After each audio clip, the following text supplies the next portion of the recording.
Bom, então a gente deve continuar, né? Porque temos o último estudo ainda para fazer antes de encerrar a série de estudos que a gente fez, que são estudos bíblicos.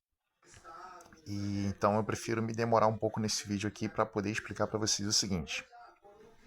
A partir desse vídeo aqui, você vai ter todo o material para poder apresentar isso numa igreja adventista do sétimo dia e assim provar que você está apto para poder ser batizado e ser membro de uma igreja adventista. Você tem todo esse material aqui registrado com você, né? E aí você passa por uma avaliação e nessa avaliação você mostra ali todo o estudo que você teve, todo o embasamento de estudo, né? E é claro que você vai ter que apresentar também a fonte. A fonte é essa Bíblia aqui, ó. Bíblia Missionária com a tradução Nova Almeida Atualizada, tá? Bíblia Missionária escrita aqui, ó. Então, você tem aqui o último estudo da série, que é esse aqui, ó. Nova Terra, estudo número 20. Estudo da Nova Terra. Com isso em mente, a gente vai fazer diferente agora. Que eu queria explicar essa parte aí, então provavelmente não vai dar para poder fechar esse vídeo aqui em 3 minutos. Então, esse último estudo vai ser feito na íntegra, com todo o material que ele propõe aqui para esse estudo, tá bom? Então, como eu falei, estudo número 20, Jesus e a Nova Terra. Vamos começar então. Que ideia você tem do céu? Se você acredita no céu, o que motiva a querer ir para lá? O céu é um lugar real, onde tudo é perfeito, onde não há morte, nem dor. E em vez disso, é onde há vida, saúde, paz, muito conhecimento e realização. Não há linguagem humana capaz de descrever a grandiosidade da recompensa dos que perseverarem na fé em Jesus e guardarem seus mandamentos. Mas o que alimenta nossa esperança não pode ser a ideia de que essa recompensa se resume a uma casa no alto da colina, a uma cidade com ruas de ouro, ou ao encontro com os amados que hoje descansam no pó da terra. Sem Jesus, nada disso teria sentido. Aliás, tudo isso é apenas a consequência natural da presença dele. Esta é a promessa de Jesus: voltarei e os receberei para mim mesmo, para que onde eu estou, vocês estejam também. Está em João capítulo 14, no verso 3. Essa precisa ser a fonte de nossa esperança. O dia está chegando. Nesse estudo vamos entender melhor o que a Bíblia diz sobre a nova terra. Então se prepara, porque nesse último estudo nós vamos encerrar a série dos estudos bíblicos, que são 20 no total, tá? Então espero que você esteja curtindo aí de uma forma respeitosa e deleitosa, porque Deus traz uma mensagem especial para você no final desse estudo aqui. Vamos lá? Sua vez de procurar. João capítulo 14, o verso vai de 1 até o 3. Leia com atenção o episódio em que Jesus conforta os discípulos. Ao perceberem que seu amado mestre estava partindo, os discípulos ficaram profundamente tristes, mas Jesus lhes ofereceu conforto, com a promessa maravilhosa de que voltaria e os levaria para morar com ele. Afinal, esse sempre foi o plano de Deus. Reflita um pouco em quão maravilhoso será está perto de Jesus. Na Bíblia tem um capítulo em específico, falando em Apocalipse, falando sobre essa nova terra. E a gente vai explorar não só essa parte de Apocalipse, mas também outras passagens bíblicas que vêm aí falando dessa maravilhosa notícia de que tem uma nova terra e que ela vai estar entre nós e que nós somos convidados a morar nela. Você está a um passo de ser um morador desse lugar. Então, segue comigo. São 10 perguntas aqui, tá? E essas perguntas vai estar falando aí sobre a nova terra. Jesus e a nova terra. Pergunta número 1. O que a Bíblia diz sobre a vida futura? Isso está em 2 Pedro, capítulo 3, versículo 13.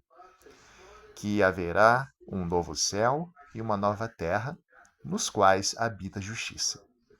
Pergunta número 2. Quem herdará a terra? Está em Mateus, capítulo 5, versículo 5. São os mansos. Pergunta número 3. Para onde os salvos serão levados por ocasião da volta de Jesus? E quanto tempo permanecerão lá? Em Apocalipse, capítulo 20, versículo 6, os salvos serão levados para o céu e permanecerão lá por 1000 anos. Ou seja, o que vai acontecer é que as pessoas que serão julgadas no dia do juízo como pessoas salvas, elas terão o prazer de viver por 1000 anos lá no céu para conhecer Deus, Jesus, o Espírito Santo, os anjos, aqueles gigantes da Bíblia que estarão lá também. E aí terão muito tempo de sobra para poder perguntar para eles sobre as coisas da própria existência, tudo. Vocês vão ter conhecimento muito maior do que tem agora, tá? Eu espero que eu também tenha, tá? Eu espero que eu também seja aí um desses indicados que irão para lá. Mas o tamanho do conhecimento de 1000 anos, gente, por exemplo, aqui nós vivemos quase 20 anos, se eu não me engano, ou 30, não sei, de estudo. A gente já acha muito tempo, né? Imagine 1000 anos aprendendo sobre coisas que você não sabe, sobre todas as dúvidas que você tem e ainda por cima ter a certeza de que tudo aquilo que vai ser dito é verdade. Né? Então, tá aí, esses 1000 anos aí, o que vai ser desses 1000 anos. Depois, vem a pergunta número 5, perguntando aí, o que vai acontecer na Terra durante os 1000 anos? Então, tá Apocalipse 20, do versículo 1 até o 3 e o 5, vai falar isso que eu acabei de falar para vocês agora. O que os salvos vão estar fazendo lá. Só que também vai falar o que vai acontecer com Satanás, os demônios e os seus seguidores aqui na Terra. Ó, Satanás ficará preso na Terra. Esse aprisionamento é circunstancial, já que os ímpios estarão mortos e não haverá como induzi-los ao pecado. Então, enquanto os salvos vão estar lá no céu aprendendo sobre tudo, não só as dúvidas que eles têm, como também toda a imensidão de conhecimento que eles vão obter lá. Satanás vai ficar aqui, sozinho, com os seus demônios, preso. Não com corrente física, mas preso no sentido de que ele vai ficar aqui sem nada para fazer durante 1000 anos. Para ele poder refletir sobre tudo que ele fez, né? Não que ele vai ter uma segunda chance, não. Ele vai refletir sobre tudo que ele fez, para ele ter certeza, não só ele, como os demônios, como os ímpios, como os salvos, todos os seres celestiais e os seres de outros mundos também. toda essa gente vai ter certeza de que Satanás merece a destruição. Então, essa destruição, ela não vai ser qualquer destruição, porque se fosse qualquer destruição, Deus mesmo já teria destruído lá no céu, quando a guerra começou. Mas essa destruição vai ser para apagar não só a existência de Satanás, o demônio, e todos os que os servem, como também todo o seu histórico será apagado, sua lembrança também será apagada. Vai ser como se nunca estivesse existido Lúcifer, nunca estivesse existido aqueles anjos que decidiram segui-lo e também aqueles que serviram a ele. Tudo isso vai ser apagado por completo, por merecimento. Entende? Vamos lá então. Vamos para a pergunta número 6. O que vai acontecer no final dos 1000 anos? Passou-se os 1000 anos, o que vai acontecer? Apocalipse capítulo 20, versículo 7 até o 9. Os ímpios voltarão à vida na segunda ressurreição. Marcharão contra a nova Jerusalém e serão consumidos pelo fogo. Por quê? Satanás, ele vai seduzir as pessoas que voltarem à vida, que serão aqueles que são condenados, para eles poderem observar a nova Jerusalém voltando para a terra. Ela vai descer, a nova Jerusalém, que foi construída por Deus, ela vai descer até essa terra. E aí Satanás vai dizer que ressuscitou as pessoas para poder atacar a nova Jerusalém, tomar a cidade para eles. Bom, essa vai ser a primeira mentira, dizer que ele vai ressuscitar as pessoas. Não, é Deus quem vai ressuscitar os ímpios para que eles possam contemplar a descida da Nova Jerusalém, para eles terem a certeza de que todo esse esforço que a gente faz na propagação do Evangelho é real, tá? E que eles viveram esse tempo todo iludidos com esse mundo, e daí vem, enfim, a destruição. Eles vão tentar atacar a Nova Jerusalém e fogo vai cair do céu para poder consumir todos eles. Não vai restar um ser vivo aqui na Terra para contar a história, a não ser aqueles que estarão dentro da Nova Jerusalém, que são os salvos. Então, muita gente vai se perder nessa aí, de querer ignorar as constantes mensagens de Deus para tentar salvá-los. Vamos continuar então? Vamos para a pergunta número 7. Quem sofrerá a segunda morte? Está em Apocalipse capítulo 20. O verso é o 14 e o 15. Todos os que não tiveram o nome inscrito no livro da vida. Vamos lá. Vamos ver quem é que vai estar escrito no livro da vida. São aqueles que guardam os mandamentos de Deus e têm o testemunho de Jesus. São essas as pessoas que estarão escritas no livro da vida.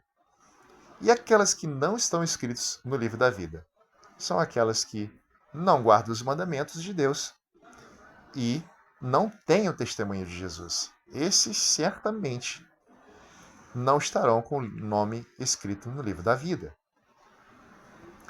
Pergunta número 8. Quem viverá a eternidade com Cristo? Isso está em Apocalipse capítulo 22. O verso é do 12 até o 14. Os que levaram suas vestes... Os que lavaram suas vestes no sangue de Jesus terão direito à árvore da vida e viverão eternamente com ele. Pergunta número 9. O que os salvos farão na nova terra? Isso está em Isaías 65, versículo 21. Os salvos construirão casas, plantarão vinhas e comerão as suas uvas. Por que foi mencionado aqui o vinho? A vinha e a uva. Porque eu parei para pensar sobre isso E havia se mencionado no fruto proibido de Adão e Eva. Muitos acreditam na maçã como sendo o fruto. E realmente ele foi um fruto mesmo. Mas muito se duvidava de que fruto seria. E não foi um fruto assim que seria amaldiçoado por Deus, que ele se perpetuaria como um fruto amaldiçoado, mas foi um fruto escolhido por Deus. E esse fruto, ele causaria o mal a muitas nações que usariam mal desse fruto. Esse fruto nada mais é do que a própria uva, porque a uva produz aí o vinho, né? Com a sua fermentação e tudo mais, e por causa dessa fermentação, as pessoas ficam embriagadas e aí elas perdem o senso, perdem a lucidez e acabam fazendo coisas que no seu dia a dia ela não faria. Alguns se lembram depois, alguns não se lembram do que fizeram e aí o mal se propaga. Então, a uva na nova terra, ela volta a ter a sua origem como sendo um fruto bom e agradável. Por isso que eu acredito que aquele fruto proibido lá não era maçã, tá? Então, vamos lá. Vamos para a última pergunta, que é a pergunta número 10. Lembrando que isso aqui não vai terminar depois que terminar as perguntas, tá? Tem várias coisas aí depois, várias informações para vocês. O que significa habitar na presença de Deus? Isso está em Salmo, capítulo 16, versículo 11. Significa desfrutar da alegria e das delícias de estar continuamente em comunhão com Cristo. E que áreas da minha vida precisam ser preenchidas pelo desejo de ir ao céu? Bom, eu acredito que todas as áreas da vida devem ser preenchidas com isso. Porque a partir do momento em que você ama estar na presença de Deus, em que você tem alegria em aprender mais sobre Jesus, e que você busca a presença do Espírito Santo para que você consiga praticar o bem, você praticamente vai preencher todas essas lacunas aqui sobre o desejo de ir para o céu. Porque a maior vitória do justo é conhecer o único que foi justo o tempo todo, desde o princípio e sempre será, que é o próprio Deus. Amém? Bom, não acabou ainda não, gente. Acabou ainda não porque nós temos pela frente o compromisso de fé. E o compromisso de fé, diante de todos esses 20 estudos que nós tivemos, é o seguinte: que a gente queira se preparar todos os dias para viver na nova terra. É claro, uma vez salvo, salvo para sempre, isso daí é uma loucura, isso não é verdade. Como que as pessoas chegaram a essa conclusão de que uma vez salvo, salvo para sempre? Bom, eu gostaria que alguém se manifestasse diante disso daí, porque a salvação ela é um processo diário de santificação. Depois que você se batiza, dia após dia tem que buscar de Deus a sua santificação, que é estar se limpando cada vez mais da sua sujeira, que é o pecado. Sabe? Eu acredito nisso. Tanto é que eu vou passar aqui 7 passagens bíblicas para ajudar você nessa comunhão. Agora a gente vai passar para a parte aqui do estudo adicional. As passagens bíblicas, você pode meditar nelas e aí você vai perceber o que Deus fala nesses textos. Daí você pode fazer uma anotação de qual é a sua resposta diante desses textos, tá? Vou passar para vocês aqui, ó. Efésios capítulo 5, versículo 22 e 23. Perdão. Efésios capítulo 5, versículo 22 e o 33, tá? Depois Efésios capítulo 4, versículo 25 até o 32. Depois Tiago capítulo 3, versículo 13 até o 18. Romanos 12, 1 Coríntios capítulo 6, do versículo de 1 até o 11, Tiago 2, versículo de 1 até o 13 e 1 Coríntios capítulo 13, tá? E você também pode baixar o livro digital, o audiobook da obra Visões do Céu, que são os livros de Ellen White, em adv.st/Visões do Céu. Conheça o aplicativo de plano de estudo da Bíblia dos livros de Ellen White em adv.st/bibleplan, né? Tá em inglês. A lição da Escola Sabatina e as meditações diárias estão disponíveis em formato digital no link mais.cpb.com.br.